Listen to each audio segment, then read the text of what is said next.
So I have to tell you, when the University of Colorado hired Dion Sanders, I wasn't necessarily surprised, but I really am amazed with what he's done with the program thus far. And honestly, I cannot wait for the Buffaloes to play this season. Like I said something similar in my Florida State video, to me, Colorado, I don't want to say has been the laughingstock of college football, but they kind of went through a lost decade, if you will, if not longer. Really having the last winning record coach in Gary Barnett in 2005, with his team's best record coming in 2001 at 10-3. But that's going to end with Coach Prime. He's coming, and as he said, he's bringing his Louis. And I cannot tell you how excited I am as a pro or college football fan to see a historic program on the rise again. But before I go any further, you guys know what time of year it is. That means the NFL draft is fast approaching. And now that we've reached 2,000 subscribers, I'm going to be doing an NFL draft watch party. So if you want to stay in the loop, make sure you subscribe down below, hit the notifications, because days 1 and 2 of the draft are going to be insane and you won't want to miss it. And plus, it's free and we can have fun together. But going back to Dion Sanders, the kind of coach he is really fascinates me. And when you listen to him speak or watch him coach, you really feel the same energy he had when he was a player. And I feel like a lot of that has built up since 2020 when he really wanted that Florida State job, which ultimately went to Mike Norvell. And there were many doubters that he could even make it in the college game at Jackson State, with many pundits in the national media giving him credit for knowing football well, but not understanding the full-scale amount of work that goes into building a successful college football program. I just want to say, with how he's proved himself thus far, that's a bunch of crap. And what I love about Coach Prime is how he uses old school football coaching with a combination of the modern college football scene. And while I don't agree with how NIL money works now, or how it can create disparities in the college sports scene, the way Coach Prime has been able to lead and explore new and innovative ways to support athletes on and off the field has been remarkable. Because I'm sure there are some of you that don't know this, Dion Sanders is heavily active on social media, and to me, he really understands how important it is to promote his own players' brands and helping them to monetize as much as possible their NIL opportunities. Often, in most cases, it seems like he encourages his athletes to be proactive in this area, seeking out sponsorship deals and other opportunities, and personally has offered guidance and support to those who need it. And where I get really excited for Colorado is just Prime's sheer passion for the game, especially when it comes to hard work, and to that end, sheer discipline and accountability, oftentimes setting high standards for his players both on and off the field, with expectations for them to adhere to these strict rules and guidelines. And I'm sure many of you know he often disciplines players who violate,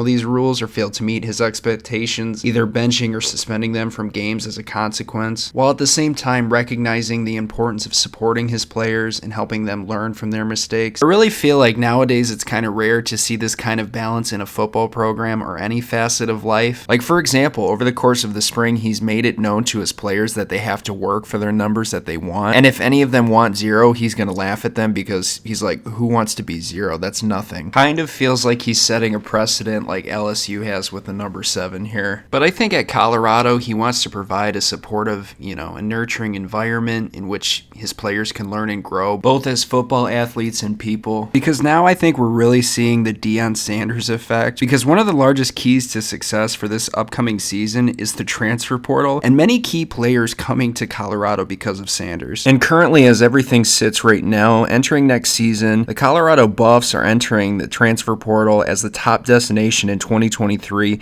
in front of LSU and Florida State with 25 total commits. Having guys come over like Prime's biggest prize last year at Jackson State and Travis Hunter, Dion's son Shedeur Sanders, who's going to be playing quarterback, and arguably Colorado's sneakiest transfer move, wide receiver Jimmy Horn Jr., who at the University of South Florida the past 3 seasons was argued as a Swiss Army type player, with Horn really being a threat all over the place as a runner, receiver, and returner. He had 107 yards and 1 touchdown rushing, 959 yards and 4 touchdowns receiving, and 323 yards and 1 touchdown on kick returns. And considering Colorado had the worst passing offense in the Pac-12 last season, Horn is going to fit in like a glove, especially with that superb versatility. But these are only a couple guys to name that transferred. And by my recruitment rankings in 2023 and 2024, Colorado ranked in the top 25 for the first time in a long time, bringing in notable contributors this year in cornerback Cormani McClain, running back Dylan Edwards, who decommitted from Notre Dame, and wide receiver Adam Hopkins, just to name a few. And while there's a lot of hype going into the season and the future of the Colorado Buffs, I think it's important to slow down the train a bit, because these players and where the state of the roster was this past season can only take you so far in 2023. But as USC and UCLA are set to debut in the Big Ten Conference in 2024, it is really looking like the Pac-12 is up for grabs. And while I think there's going to be vast improvement over last year, it's going to be a rough slate for Coach Prime's bunch. And looking at their schedule, it's no reason they're going to be in a tough spot. Starting at TCU and then dealing with Nebraska doesn't exactly ease into the era.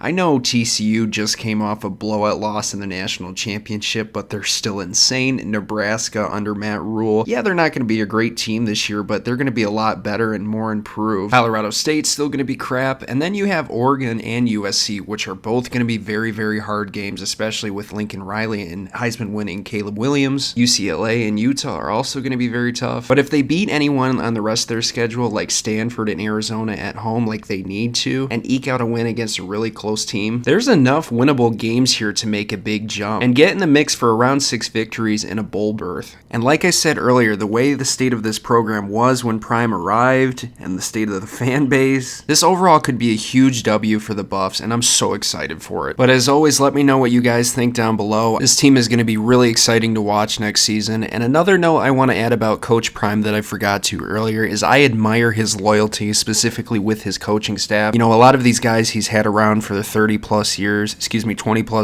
and I just admire that he wants to see his coaching staff rise and feel connected, and they're going to build something strong together, and I'm just, like I said, I'm so ready for it. The fans deserve it, the program deserves it, the school deserves it. But as always, I hope you guys did enjoy. I loved making this video about Prime. Make sure to like and subscribe if you're new, because it helps me out, and we're going to be doing that draft party. Comment what you thought down below, and I'll see you guys next time. Peace.